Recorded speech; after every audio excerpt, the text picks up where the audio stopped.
It is 20th December 2023. The final part of my introspective look at Digimon World gets released and thus ends my year-long project. Having learned everything there was and getting all the medals, I finally got to say goodbye to the most precious game of my childhood and came out as a changed man.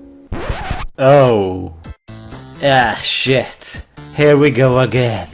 So, what is this? Basically me trying to get File City to 100 prosperity points within the first generation, as in the challenge ends once Digimon fades away. This time, me and Adi are in it from start to finish. I wanted to do this for a very long time, and as I was unable to play any games while I was preparing for 2 months for the most important exam of my life, which I failed anyway, I amused myself in the brief times of respite by theory crafting this run. Before even starting the game, I had to make an important decision: which version of the game I'm going to play. Hodyna, my boy, having 100% Digimon World before, will you pick this beautiful NTSC version or the slow, squash of front and full of regret that is 4? Having gone through this once already, the choice was simple. Yeah, I guess I just hate myself. The second choice was also a no-brainer. Agumon provides not only a much easier early game, but is pretty much necessary thanks to him hating the cold, which is required to recruit Frigimon later in the game. And once that is done, then that Agumon has to be digivolved into a very specific Digimon that is needed for a certain quest line. You know which one. But we will worry about that once it becomes relevant. Now, let's do this! As soon as we leave Digimon's house, their lifespan clock starts to tick, giving us the initial 360 in-game hours to complete the challenge, which actually is really generous, that can and will be increased. I also, right from the start, continuously praise Adi to increase his happiness to prevent unnecessary lifespan loss. If you want to know more about it, I made that 9.5-hour video explaining most of the mechanics, and I will be putting timestamps to all the relevant stuff in that video to not dilute this one even further. It's still pretty diluted though. Anyway, after reaching the needed happiness threshold, I go back inside the house and talk to Tokomon to get the starting items because they are extremely important for the beginning rush. We leave the city and encounter our first boss fight, Agumon. His stats are laughable, which is beneficial for us as we want to lose as little HP and MP as possible. First prosperity points scored, only 99 more to go. We have a bit of downtime till 3 PM for the Koala Point encounter, so I go to deal with Drill Tunnel first, finding Happy Mushroom on the way, which is really nice actually. For a fresh starter Digimon untainted by training, Numemon can be quite scary, as he has Megaton Punch, which can bite off over 350 HP.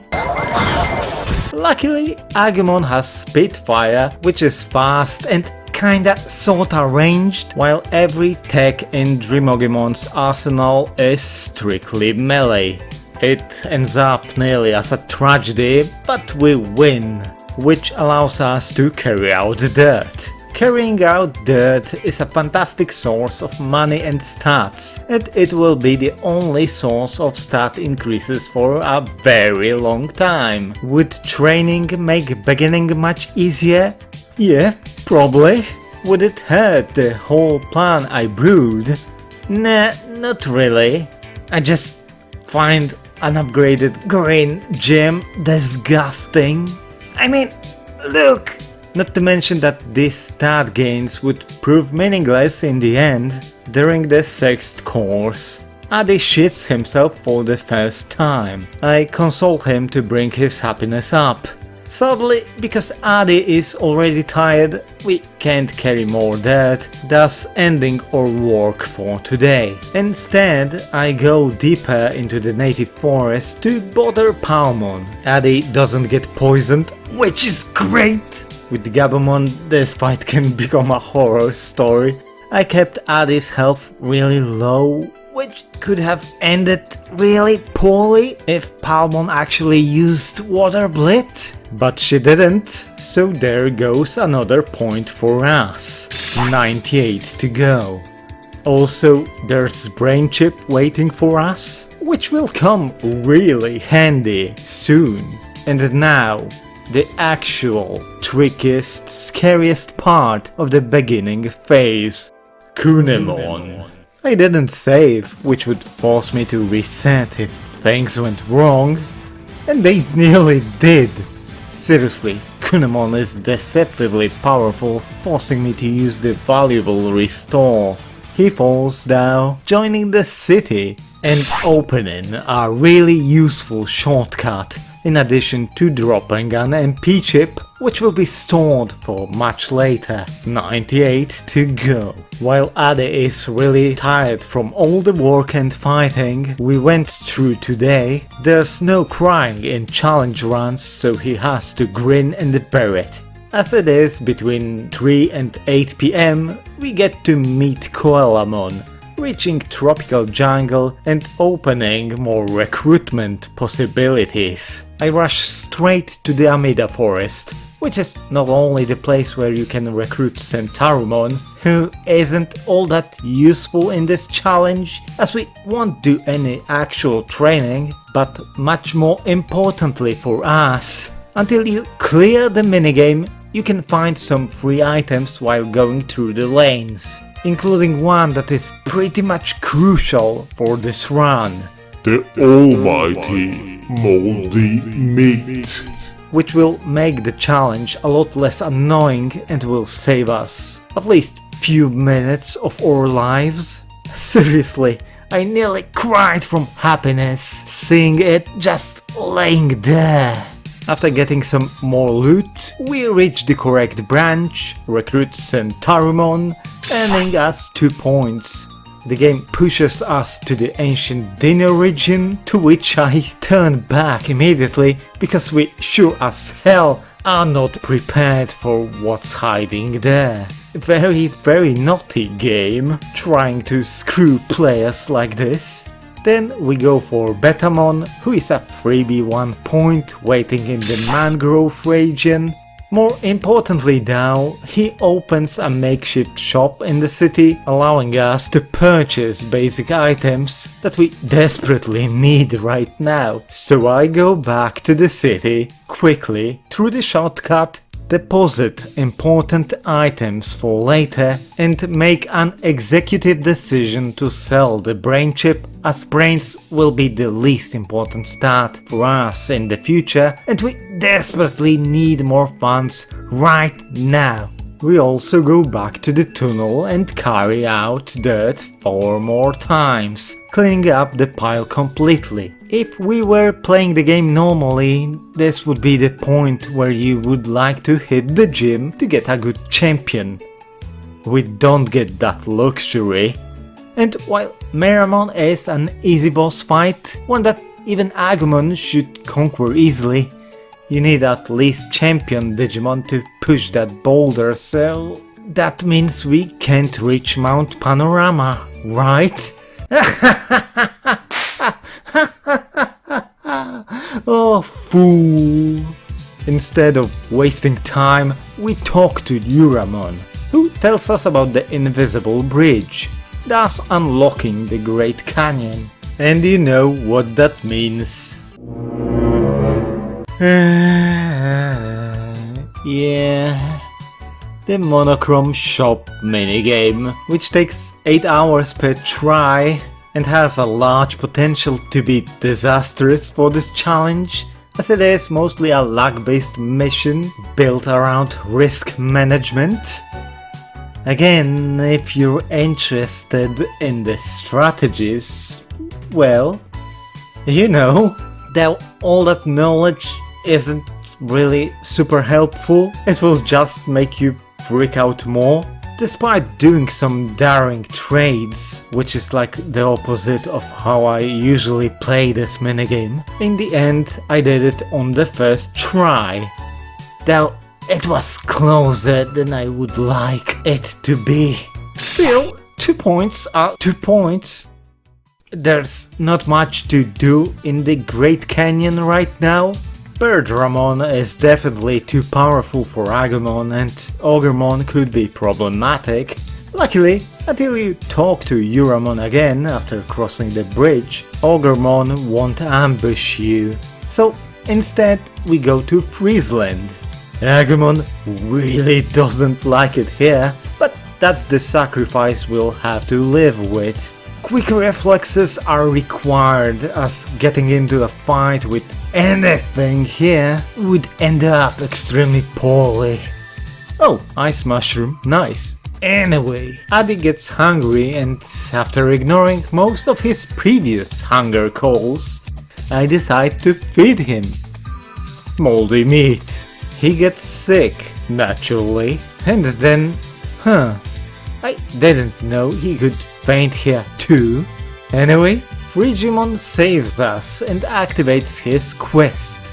Agumon's role is officially over. Now we have to wait till he digivolves. If not for the moldy meat, we would have to stay in Friesland for an ungodly amount of time, as it would also cause sickness. For now, we have to leave Frigimon, pass on another potential city recruit who would turn us into a paste if we would talk to him right now, and go straight to...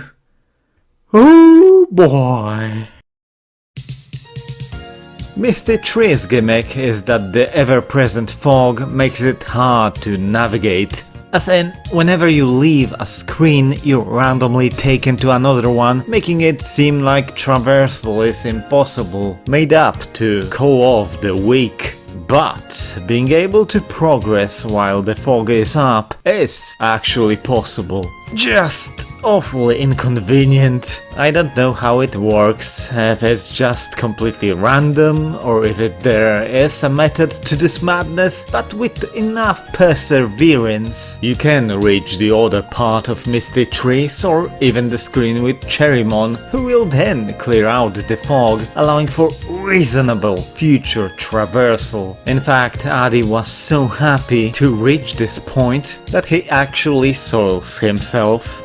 Understandable reaction. With this out of the way, we finally can get to Gecko Swamp!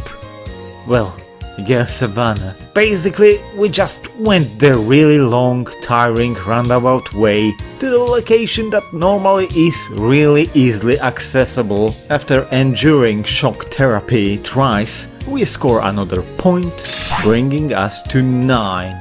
We also get to visit the item merchant, selling all the worthless giant meats, buying autopilots, and, more importantly, med recoveries. For healing purposes, obviously, we haul our asses through Mount Panorama, collecting items and reaching the spot that should be blocked by stacks of rocks. Exiting through this point permanently opens up the entrance from Native Forest without the involvement of Numemon. So, pretty much we have easy access to 70% of the game's locations already, and it's just day 3.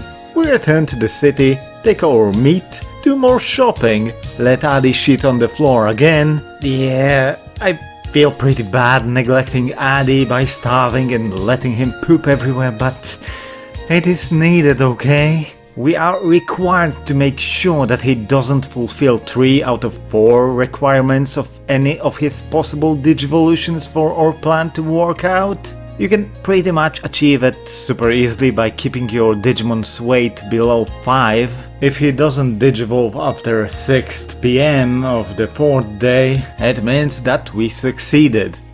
Well, generally it's a failure, but for this challenge, it's a success? If that's the case, we get another 24 hours to fulfill the requirements for any Digivolution, which we obviously don't want. It's kind of annoying, as Agumon isn't fit for most of the things we want to go through right now, so we pretty much just have to sit around. While waiting for their proper Digivolution to happen, I fight some Goburimon to make sure that Adi has fought over 5 battles. In the meantime, he also learns Magma Bomb, which is a horrible tech, posing as a good one. Seriously, just stay with Spitfire. Finally, visit Coelamon again to properly recruit him, healing Unimon and sending him to the clinic. He was previously missing from his usual spot because I never visited Center Clinic beforehand, something completely unimaginable in a normal playthrough. And actually kidnapping Biomon, ending up with 5 prosperity points added to our score, leaving just 86 to go. We make it 85 by taking a pilgrimage to the top of Trash Mountain and recruiting Sukamon. But the true reason why we bothered to go here right now is the old fishing rod.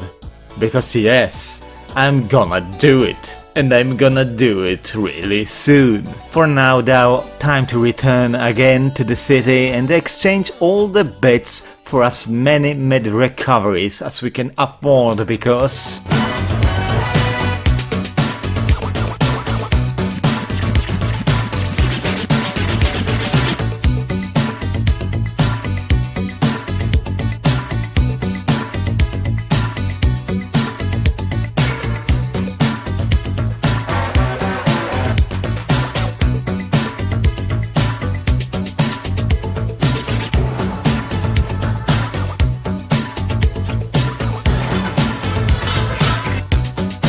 Yeah, I kind of feel guilty that I did that, you know?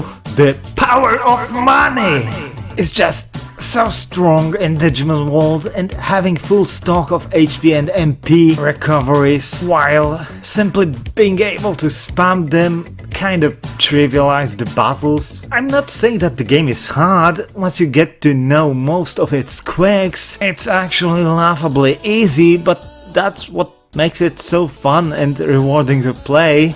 Then again, if you would take a minute and look at the stats of boss enemies, yeah, the game was clearly balanced for the item spam. Still, that's clearly something that I would omit if I ever did a run like this one, especially since the game is actually really generous with items and money, and I'm quite sure that with more careful planning and play, one could achieve the same results as I did without having to stoop to the Monzaemon money trick. When it comes to the big hairy Mon himself, we can't recruit him yet, but having collected a happy mushroom, getting him is just a stressless eventuality. The only tricky part remaining is getting the black trout without the amazing rod, as they tend to swim a bit further than we can reach with an old rod.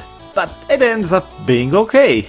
As 5 PM hits the clock, I go to try to catch a lot bigger fish. Again, I underestimated Old Rod, as it reaches just the perfect spot to fish for Sidramon. Timing to get him to bite can be a bit wonky, but after 3 strikes, I initiate the duel of... Huh? What the fuck? Seriously, I always thought that with an Old Rod it would be nearly impossible.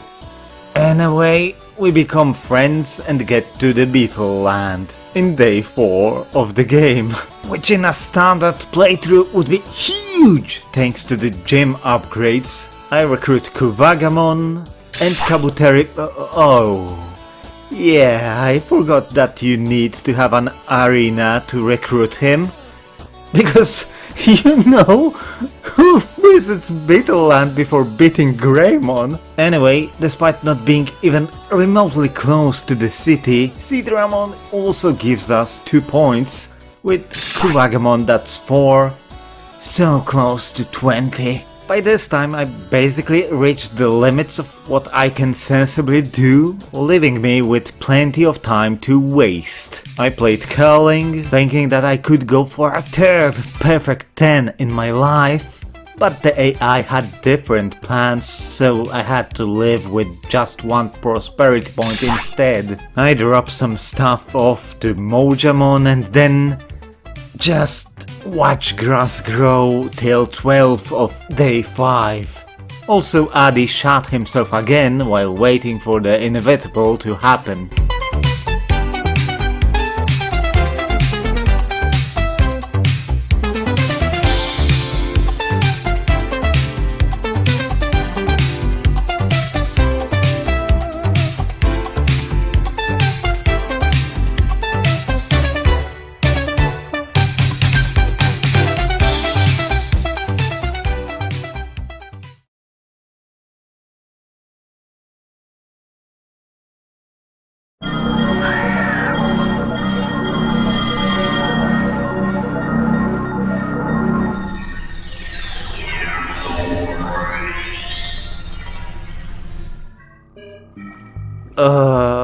Behold the destroyer of childhood dreams of having a viable Digimon. Numemon's role is really brief in this run, actually, and for a very good reason. Digivolving to Numemon takes 20% stats off your rookie Digimon. The second reason why I didn't train Agumon. It forces us to only use filth techniques that are less than stellar and are a total pain in the ass to learn.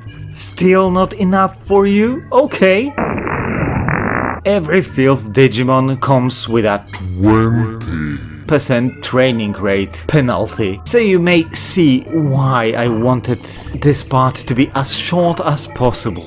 All we need Numemon for is to return to Frigimon to show that Adi isn't weak to cold anymore. You know, Frigimon looking at a filth Digimon and going, yeah, that's better, I suppose? And then just joining the city in resignation will never stop being funny to me. After that is done, we go to the costume house in Toy Town and acquire Monzaemon's suit, thus ending Adi's pained existence as Numemon.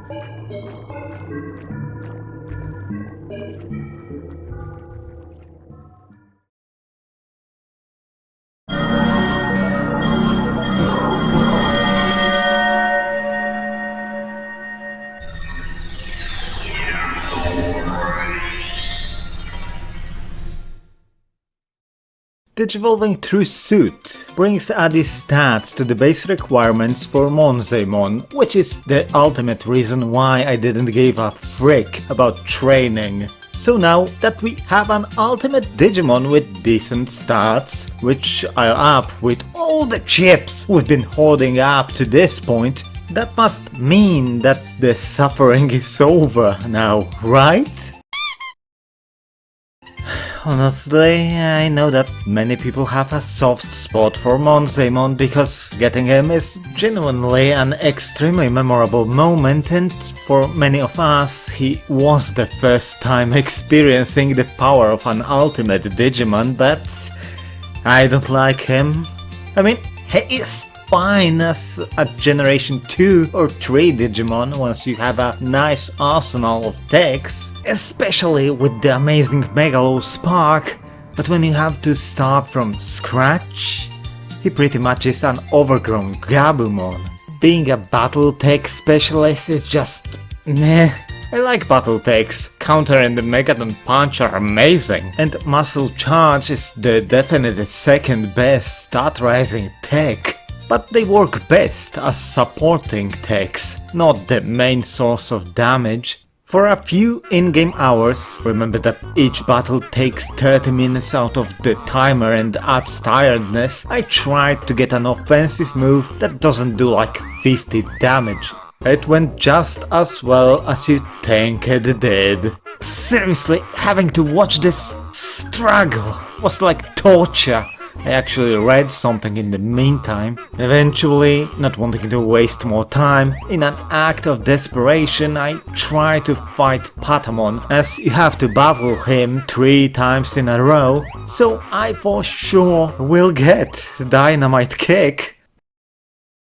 Hey, Adi actually managed to learn it, and also recruited Patamon, the final shopkeeper, for a cool nice single point. We instantly go for another 1-pointer by challenging Agumon to a fight, and you know, every time I played this game, this fight ended so fast because of all the OP techs I got at my disposal that it was honestly refreshing to watch these 2 goobers slugging at one another. As for Dynamite Kick, it is fine for an early to mid-level tech. Sadly, after this fight we don't really get an upgrade in the form of Megaton Punch. Caving in Gabumon's face with Dynamite Kick and the adequate time of the day makes me cocky enough to start shit with Kokatorimon, which is extremely painful endeavor, not ending in a tragedy only because of my vast reserves of med recoveries. Kokatorimon is no joke. Seriously, his stats are high, he has Megalo Spark, and if he hits your Digimon with a finisher, yeah, it will hurt. Despite not being forced to do chip damage with Sonic Jab, fights at the moment are still a war of attrition and waiting for the finish gauge to fill up. Anyway, we earn 2 points, defense chip, and no Megalo Spark. We autopilot back to File City and talk to Uramon to get Agumon to spawn so we can beat the shit out of him and his cronies. Well, he does most of the work for us, actually. Surprisingly, Adi gets to learn a new move, Tremor, which is decent? Question mark? Before going on an Agumon chase, we fall down off the cliff.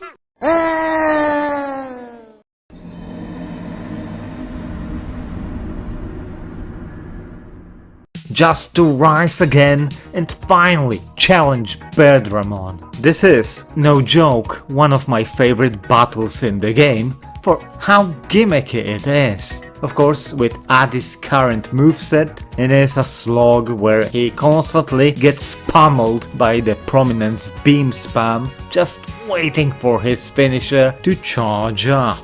But hey, now we have 28 prosperity points and access to fast travel, which streamlines everything. Hitting back the streets of File City, we feel brave enough to challenge Greymon, which, like with all the previous bosses, turns into a humiliation ritual of getting punched down while whittling the opponents down with Dynamite Kick. Street sign protected, Greymon defeated, 2 points collected. Speaking of things that should be already done, in the drill tunnel we push away the rock!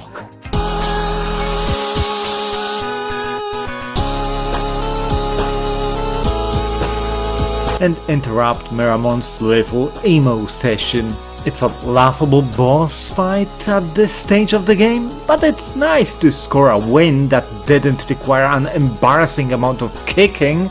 There go another 2 points and hey, nice stat boosts.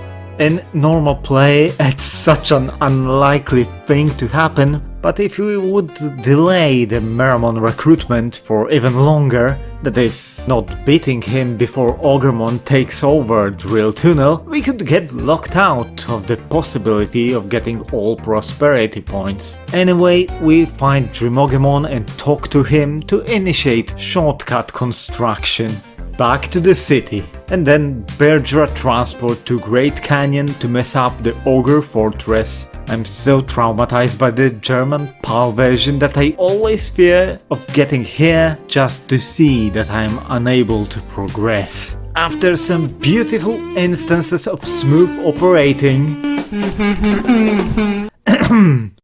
After some beautiful, smooth operating, we reach Agumon to kick his ass. Literally. He escapes, we go back to plunder his warehouse and autopilot back to the city. After a short trek through tropical jungle and Amida forest, in the ancient Dino region, we get to battle Tyrannomon, who is one of the best sources of battle techs in the game and... Oh, that sure is nice. I should have come here earlier. We get to use it to bully some old rock for Tyrannomon. Buster Dive is good. It's the 4th strongest tech, sharing its power level with Bug. Has a longer range than a typical melee tech, and the speed is kind of decent. I kind of wish that I weren't so pig-headed and actually used it more instead of just abandoning it later in the run. But oh well. Also, just my luck. In my introspective video, I couldn't get Meteormon to use Meltdown, and here he uses it like it's nothing. But hey, here's Megaton Punch that replaces Buster Dive, a decision that I kind of regret in the retrospect. After collecting another chip and returning back to Tyrannomon just to witness mobbing in the workplace, we get another recruit and cool 2 prosperity points. I was pretty satisfied with how Adi started to shape up, so I finally decided to do the plotline he was made for. Obviously, I failed to dodge every single encounter. But hey, it could be worse, could it? After deliberately picking the wrong box to no consequences, the mirror match begins. Again, the whole Toy Town scenario is extremely memorable, if really short, and this battle is the proverbial cherry on the top. Monzaemon is tough. Oj jak boli, oj jak boli, oj jak boli. I think that the developers kind of set off a trap for unsuspecting players who most likely would challenge Dimensions straight away after getting Monzaemon of their own and then get humbled hard. Enemies here have a lot of HP and Monzaemon packs some serious heat, with Thunderbolt being able to dish out a lot of pain. It's a fun boss. What wasn't fun was the fact that Monzaemon took the battle backstage, where he also fell down, thus preventing me from getting that HP chip. Something that was completely preventable and what I expected to happen but did nothing with it. Also, Adi got injured because at this point why not? Oh well, at least it was a valuable lesson. Anyway, we take Metal Gear Autopilot to not bother with minor enemies because, let's face it, with my skills I would get into 3 battles again and receive a disemboweled Monzaemon worth 3 points for our troubles. From there, we finally beat the shit out of that smug ass looking Garurumon, get accused of cheating and have to come here the next day for a rematch. Taking advantage of being in Friesland again, we ride the Waymon to bully Agumon once more. Even with Warusidramon, this shit has become quite sad. But it is still fun to watch the friendly fire doll. Having been teased with these 2 points for way too long, after recruiting Waymon, we just follow the scrub straight up to Drill Tunnel to take what's ours, and witness more Agumon getting stoned. Also, ladies and gentlemen, the blunder of century. Yeah, I was pretty mad about it, even if, honestly, HP and even MP to a lesser degree stop mattering after you break the magical threshold of, I don't know, 4000? Not even Machindramon's finisher can take you down from 3k HP, and with an extensive supply of healing items, you don't really need more than that. Yeah, I'm coping and seeding that I lost 2 chips in quick succession. To make myself feel better, I collect another investment from earlier by visiting Numemon and opening the shortcut to Mount Panorama that we'll use like once in this run, because we can just fast travel with the power of money! Also, small note, thanks to the magic of editing, you don't get to see how washed I am, despite completing everything in the game before, documenting it, and then writing a complex plan for this run. Somehow I miscalculated and didn't notice that I need 2 points more, and visiting Leomon to be able to get the stone tablet for him, so I got very confused just seeing Numemon here drilling. There were multiple mistakes like this one and overall time wasting, but shh. Waymon takes us for a ride to the best location in the game, so to feel truly at home, we inhale the smells of Poland, complain about it to the manager and wait for the shift change at 12 AM.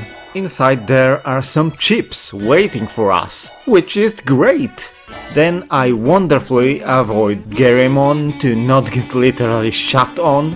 We enter the room. Oh, hi Mark. And fight the net keeper. When using battle decks only, Agumon proves to be tough. Like Digidimension or Devolve program are normally really easy to interrupt, but Adi, for some reason, just couldn't land any hits on time, which resulted in taking massive amounts of damage. And status effects, so it would be wise to have protection, which I didn't.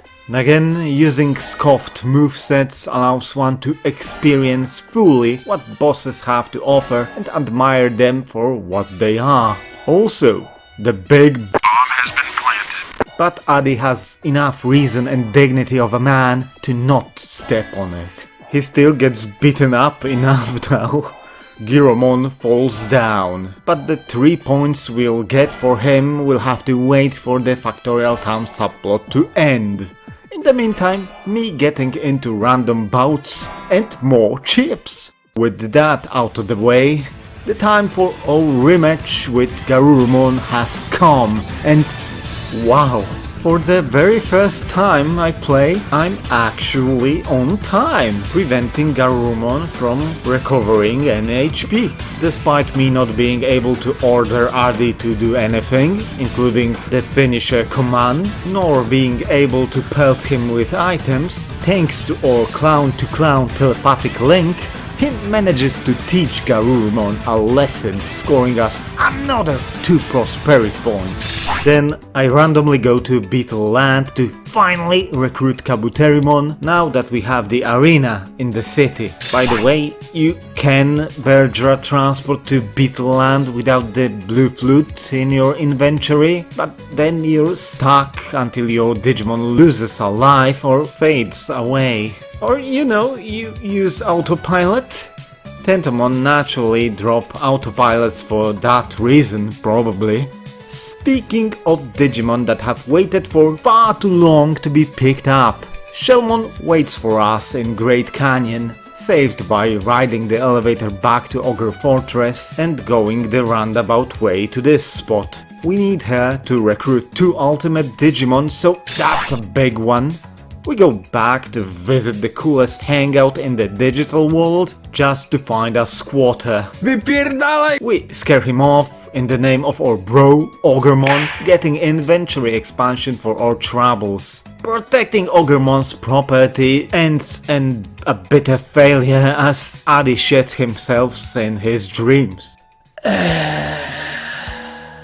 It's time for Ice Sanctuary. I like the music. I like the vibe, but it's a really boring short dungeon that just is. The most interesting thing about it is the fact that you can't enter it if your Digimon isn't a vaccine type. Luckily, that's exactly what Monzaemon is, so we didn't need to power through it with Agumon. That would be painful.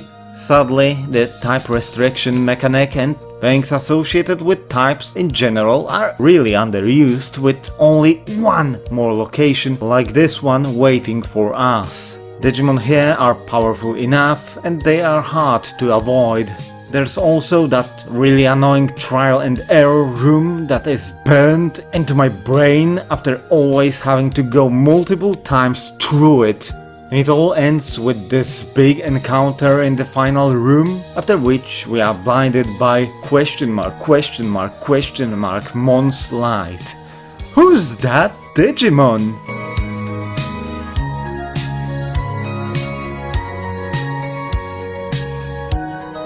It's Agumon! And 2 more points.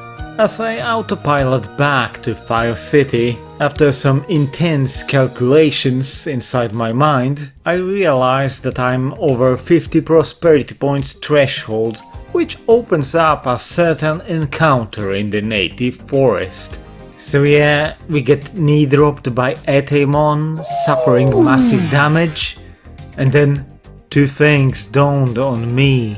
1. The amount of HP Adi ended up with after the previous battle, and 2. I hadn't saved since the day before Agumon digivolved to Numemon, so yeah, I was shitting bricks. Also, I didn't know about Auramon not despawning when Agumon is present.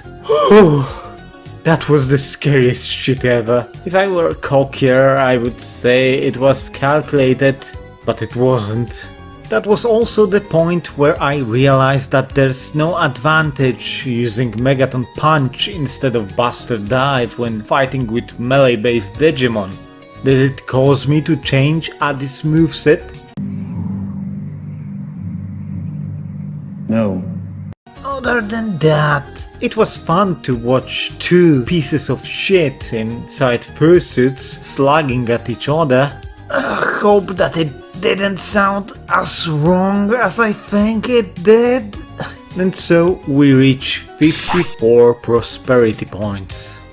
And now it's the time for the eponymous only traversal through the shortcut, which I actually did by accident as I wanted to enter the drill tunnel. With over 45 points and Leomon talks to, the other Agumon had drilled into Leomon's ancestor's secret chamber, where we borrow a tablet with instructions for Orgai in exchange for brown gold. Otherwise it would be thievery. So, do I go to meet Leomon then? Why would I? No, seriously, I don't know what I was thinking. I hoped you'd help me. Instead, I go torture myself by walking back and forth between 2 screens in the tropical jungle.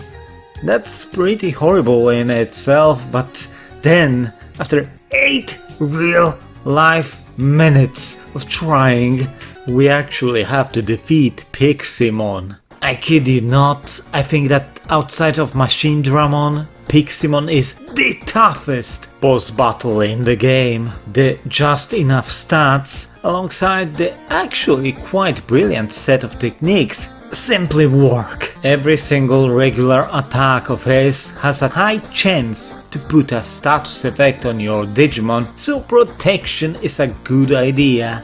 Don't be like me, always carry at least 1 protection for boss fights like this. Anyway, jeez, the guys at Bandai were complete sadists putting Piximon here? Beating him rises PP by 3 points.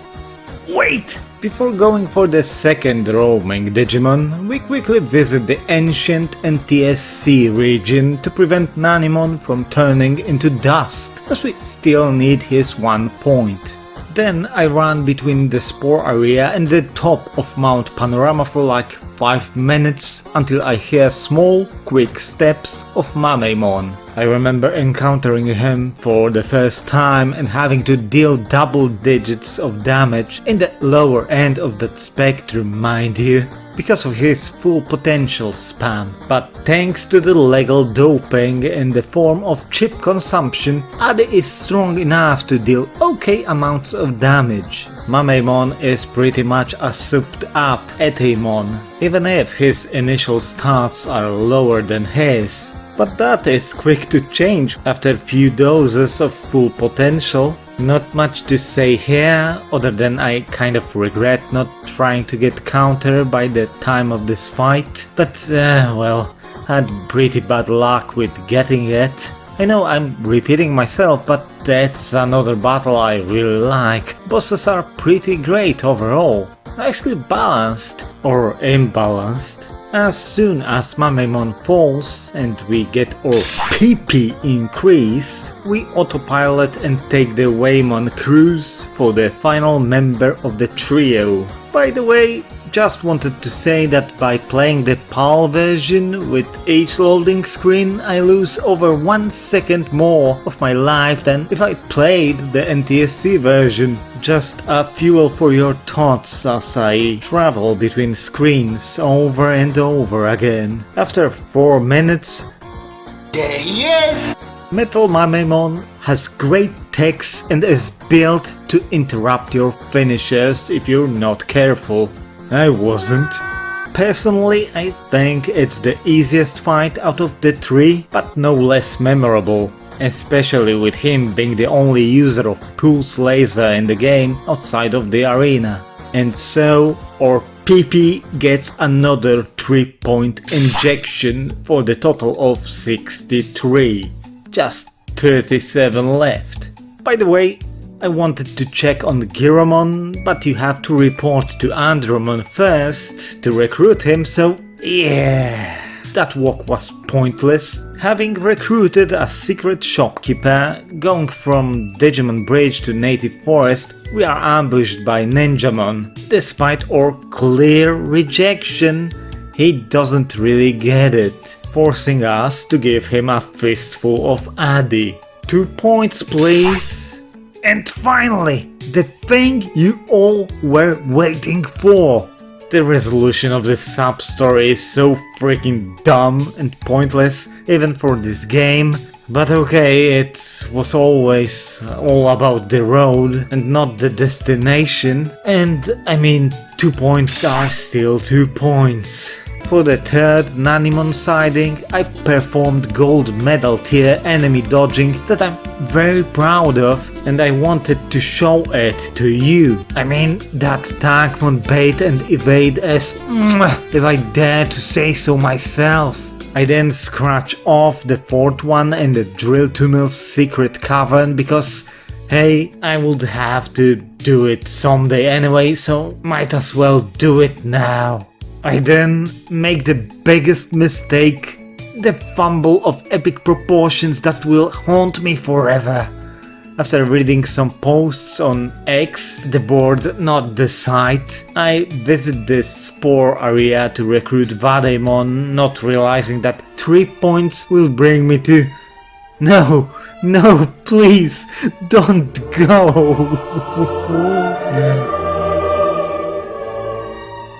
I get muscle charge, which is, I mean, it's decent. Wanting to get the final piece of the Battletech specialty, I challenge Shimayunimon to a fight. If you want to learn that tech, I highly advise you to use something super weak, like Sonic Jab and not, you know, Megaton Punch, as it will just snuff them out nearly instantly.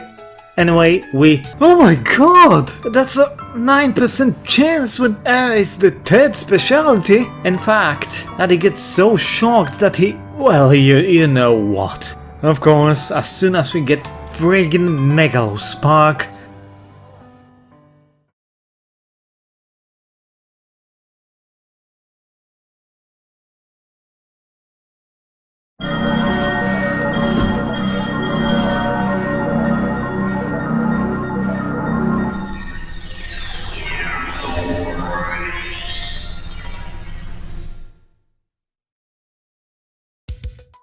Addy turns into Sukamon, getting his stats cut in half and being left only with the weak and slow horizontal kick.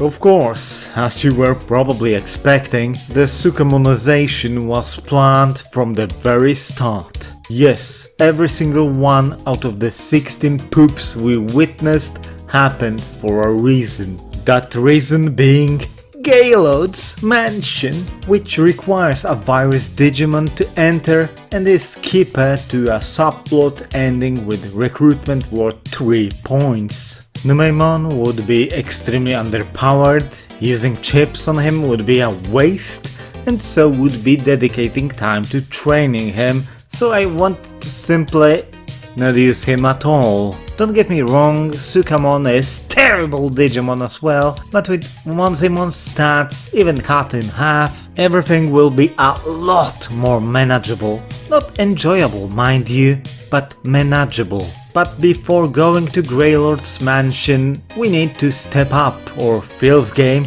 by getting more techniques. You might be tempted to fight Garymon in Trash Mountain, but Garymon that appear at night in Factorial Town are actually a tad weaker and have more techniques. And then there's the extremely weak Numemon boss fight, which is why I left it untouched, waiting to harvest it later. That later being now. Of course, I'm a hack, so I got caught by an easily avoidable Guardromon leading to a battle. The correct choice would be to just run away, because let's face it, a single enemy is a slog for a filth Digimon with just horizontal kick at its disposal, and fighting two is a horror, even when taking friendly fire into the consideration. But I'm a person who makes videos that tend to be over an hour long, so I'm not the biggest authority in picking correct choices in life, so I double down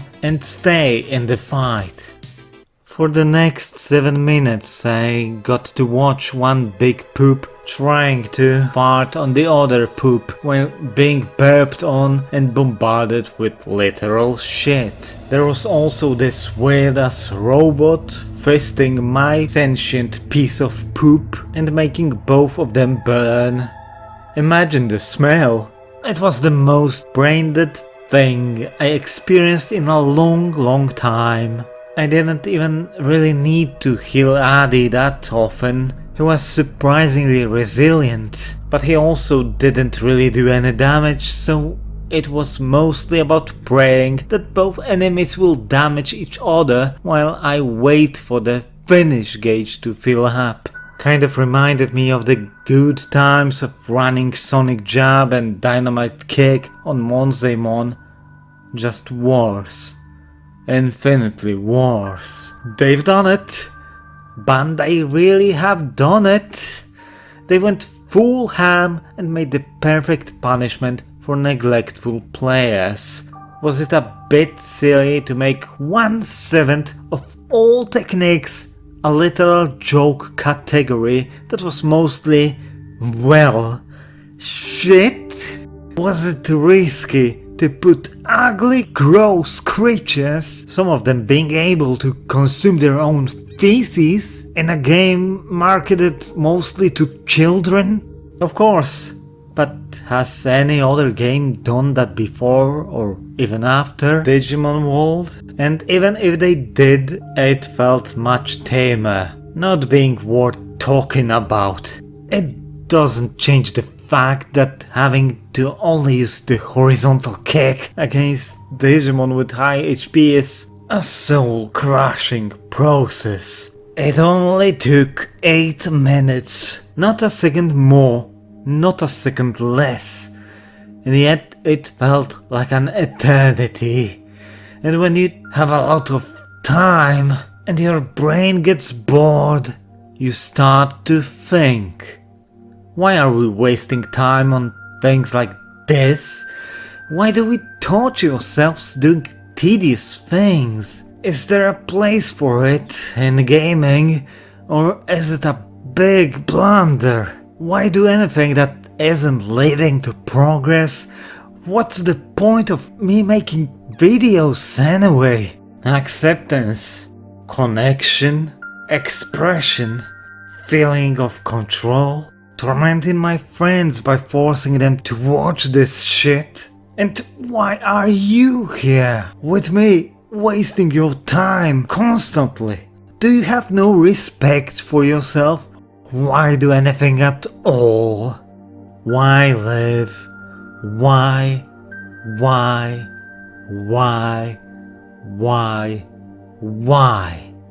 People really are spoiled nowadays. Everything has to generate dopamine. Everything has to be nicely smoothed out. If something stays too long, then it's trash. That's seriously screwed up. That feeling of unease, that need to do something else while playing a game. We're scared of inefficiency, not seeing something we do for leisure as worthwhile by itself. And I know that it sounds rich when I'm doing a challenge that is all about time management, but loosen up a little. It's okay to not be productive all the time. You don't have to find excuses. I am super grateful that guys from Bandai had big enough balls to dare to waste players' time. It's a statement. A badass statement. Imagine how people would cry if a game would do something like that today. And knowing how bratty gamers can be, sometimes they just deserve to be punished. And hey, nobody puts a gun to your head and forces you to do this battle. You can just run. I simply didn't. I did it to myself. And there's no one else to blame. Maybe I just find some perverse satisfaction in watching two pieces of excrement duking it out? I don't know. Again, why are you here anyway, suffering with me? I mean, I'm very grateful for it, seriously, but why? I just can't understand. Still some time left, huh? Okay, let's rant for a bit then. As only the most devoted stayed up to this point, I just wanted to vent up for a little bit. Yeah, that's your reward, aren't you glad? Anyway, I'm tired of clowns who post the insert game's title in insert the current year type of videos. I know that's petty, I know that's spiteful, but like, my man, if the game is actually good, it will remain like that no matter when you play it. Shocking concept, I know. Just like I know that it is mostly for attention, and I'm sure it works, but damn, that's just disrespectful to the game and the people who actually care about it. Then again, I'm just a sad, obsessive fuck who gets too serious about this hobby. Still, you have to protect what you love, right? Not that anyone will care. Hey. You still there? Or have you skipped this part? Are you watching? Or just listening? In the end, it doesn't really matter. This part was completely unnecessary, but I think that I've managed to show how utterly insane battles in Digimon World can be when filth is involved. Call it mad. Mutually assured defecation. Oh god, I'm really losing it.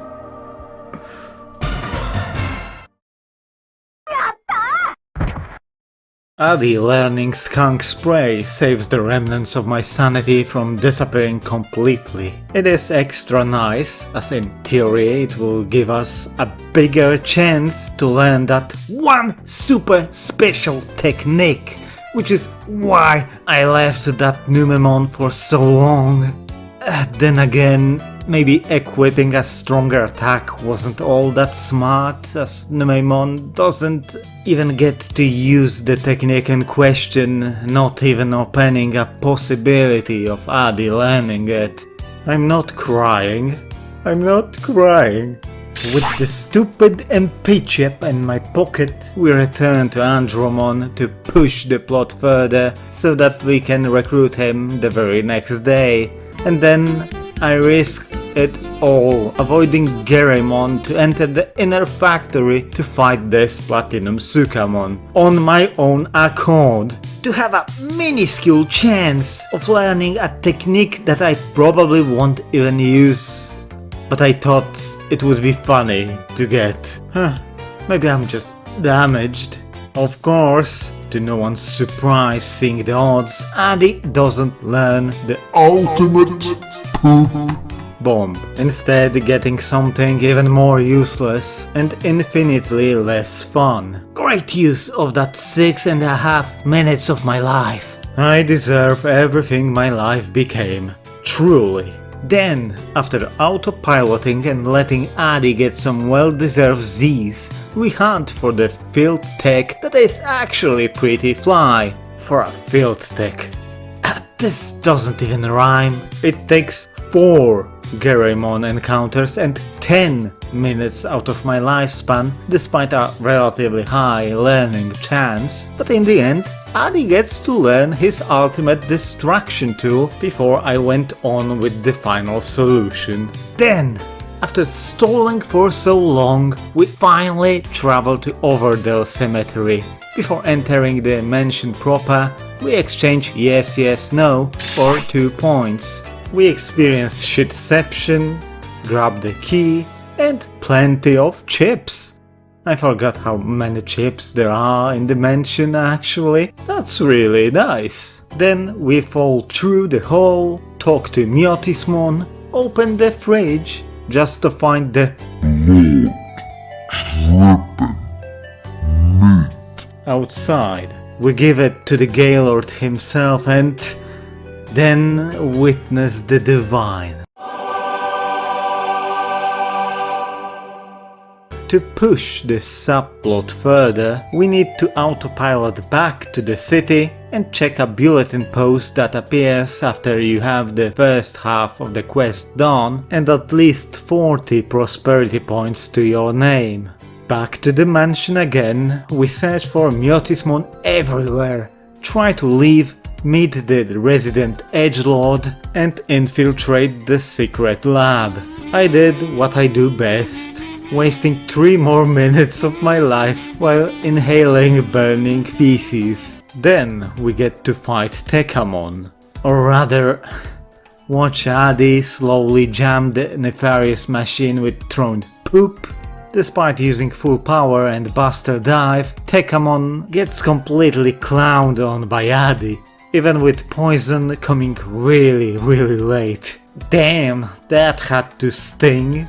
We see Myotismon enjoying a nap in the dungeon, and past that we confront his creation, Skullgreymon, who is yet another Battletech specialist just like Monzaemon. But instead of a handful of air techniques, he can learn and use things like Ice Statue and All-Range Beam, which is Skullgreymon indeed can be a formidable fighter. Not this one though, as he has the exact moveset of Etemon, which honestly is tiny bit tiring. To make matters worse, his stats are even lesser than the Monkey Man. This actually made me think.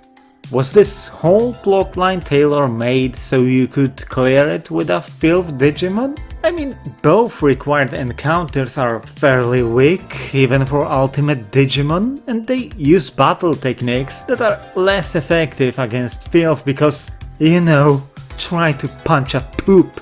Please don't. After grabbing offensive chip, we make sure to talk to Myotismon for silent 3 prosperity points added to our account for recruiting Skullgreymon. And with that, Sukamon's role is over, so it's time for another pilgrimage to the Trash Mountain, by going to Factorial Town. Why? Not only to recruit Andromon and meet Numemon getting high on fumes, which is also the last needed encounter for his recruitment, but also because with the town's gate open, it is genuinely the fastest way to get there. Once at the top, we pester King Sukamon enough for him to turn Adi back to his previous form.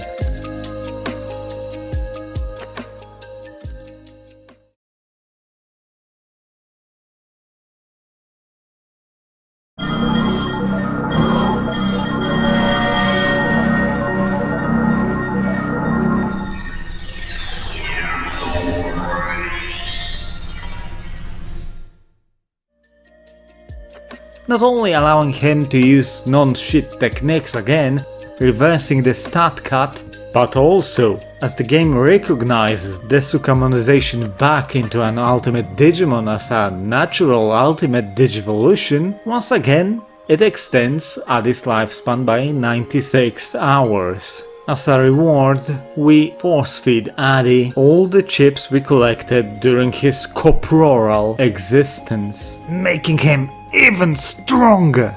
Then with Megalospark set in, we go back to Factorial Town to recruit Giromon. In retrospect, I heavily regret making the rest of this challenge uninteresting by abusing Megalospark, but I also understand past me. This run was already a few hours in and I was probably getting a bit tired, wanting to finish it quickly. Then again, seeing curious choices near the end, I also kind of don't see it. Anyway, here's the joke I somehow missed originally. Well, excuse me, princess. It felt good to finally redeem myself. Before tackling Mount Infinity, I break the no training rule, and as Adi's brains is close to the multiple of 50 threshold, I go to the classroom fishing for a technique and counter comes in. Wow, that would be infinitely more useful earlier. No more whining though. Talking to Digimon, as we are well over 50 prosperity points by now, opens up the final dungeon of the game, Mount Infinity. And while normally we would be ambushed by Airdramon as soon as we would make a single step outside, with an autopilot we can easily skip this boss fight while still getting credit for it after the game is done. As Airdramon doesn't drop any chip, we do just that. Because there's no reason not to. Mount Infinity is full of tough, hard to avoid encounters, but, believe it or not, they all can be avoided. The non-boss ones, obviously. The toughest one is right at the beginning with the trio Vermilion, but with the nerves of steel and proper positioning, you can get through them with 100% certainty. By the way, not to brag, but outside of 2 Rockmon, one is really cheap, I managed to avoid all encounters during this initial climb. As for the bosses blocking our progress, they exist. Devimon just gets evaporated really quickly, Megadramon gets some powerful hits, but other than that it's just a big damage sponge that poses no real challenge, and Metal Greymon, well, puts a surprising amount of resistance, with loads of HP, powerful stats, and accurate hard-hitting techniques. He damages Adi a lot and for big numbers, despite his high stats built by a steady diet of computer chips that in a normal playthrough would never leave the item bank. But in the end he didn't stand a chance. And neither did the final boss, who actually dealt a lot less damage to Adi than Metal Greymon, forcing me to only use 3 med recoveries compared to 8 consumed during the Metal Greymon fight.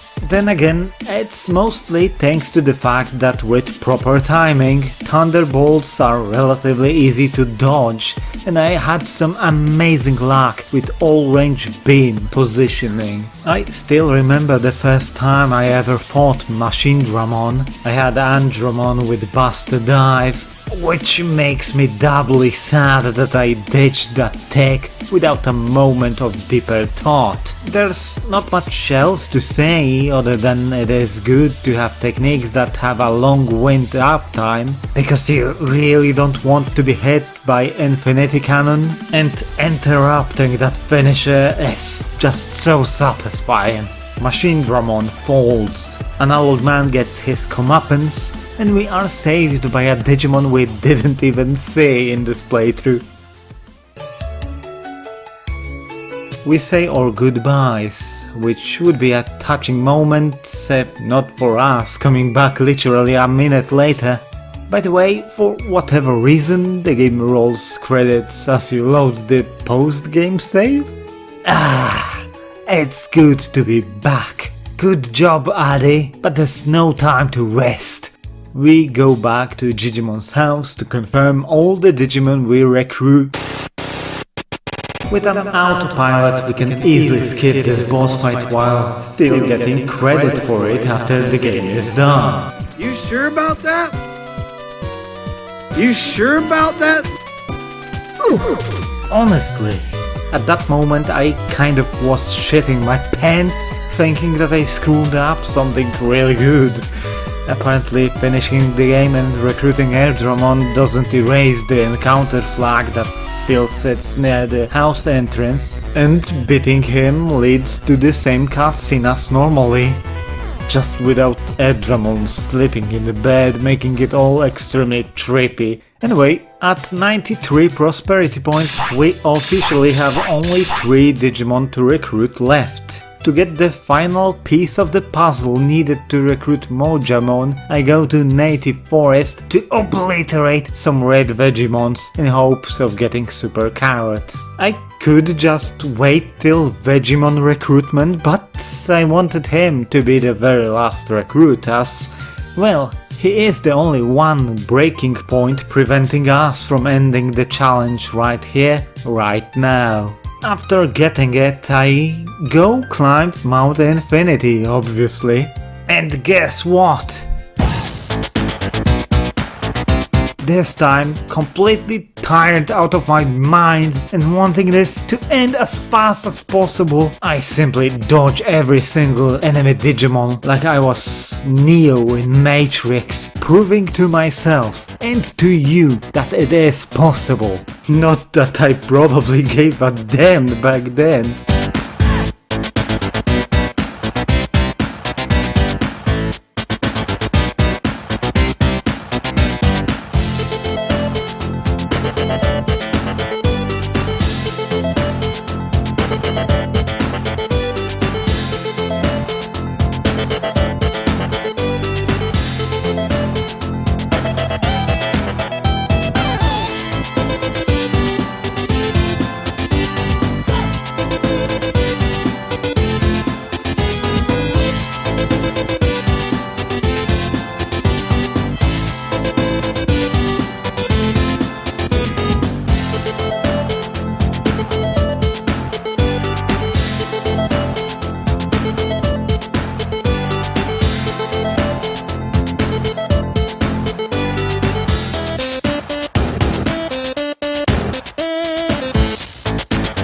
And here it is, an E, G and G, who proves to be a bigger threat than Monzaemon actually.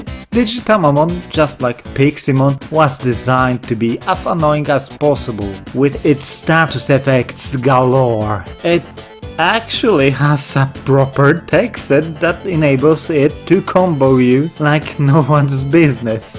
But after being bullied for a bit, Adi gets angry and scrambles it. Really, I wrote that?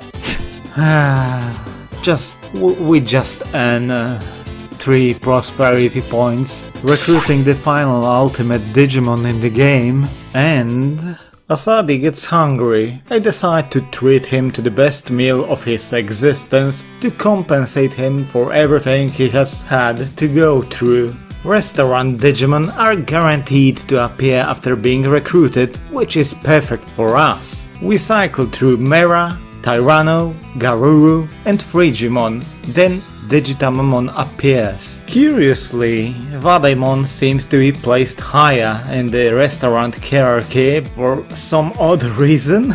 Anyway, I spent all my bits on boiled eggs for over 12 minutes. In the result, I become broke and Addy's stats are still not maxed out, but close enough. I then start challenging Great Cups in the arena because, hey man, gotta kill some time, right?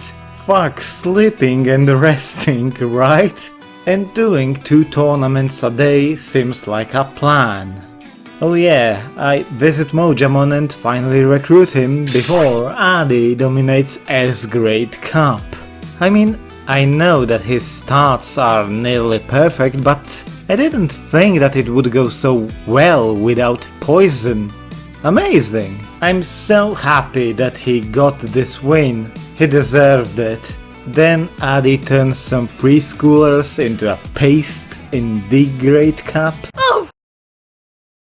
And so we reach day 15. And with that, rain plant fruit finally appears. The key to my freedom. I run as fast as I can to the tropical jungle, investigate the strange plant and finally admit to not liking veggies. Well, I like most of them, but there are some that I hate with a passion. And well, I wanted to sate my curiosity. Actually, it does nothing, as Vegemon joins anyway, as the final recruit.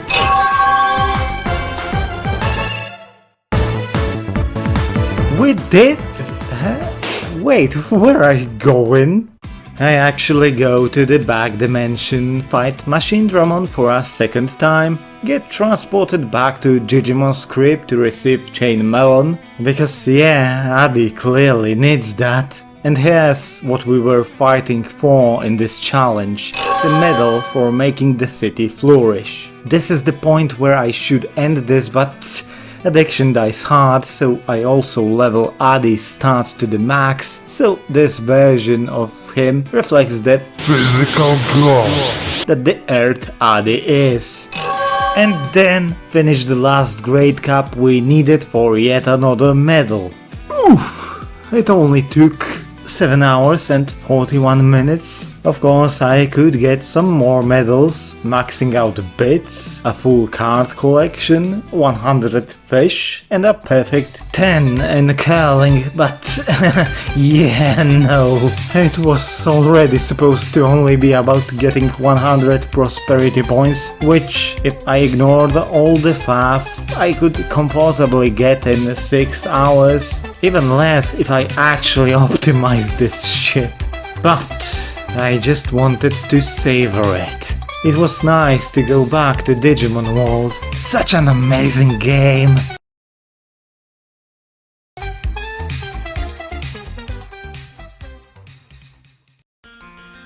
My final thoughts on the subject of this challenge? It wasn't challenging at all. Like, at some point I just stopped checking out my notes and just going with the flow. And I got it done pretty easily. I really thought that the additional days you get from Sukemonization would come into place, but no.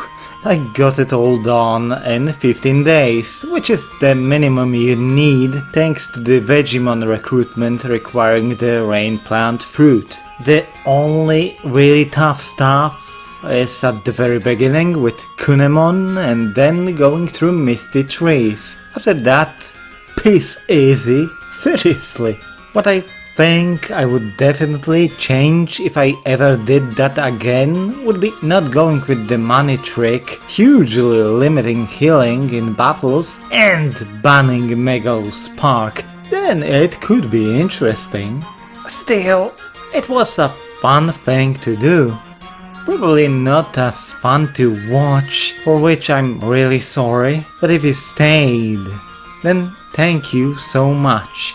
especially if you're one of the OGs who were here since those horrible Digimon World videos were produced. This channel was made on Digimon World, so it's only fair that its 3rd anniversary would be celebrated with another video involving that wonderful game. Even if I thought I really did that I would never touch this game again.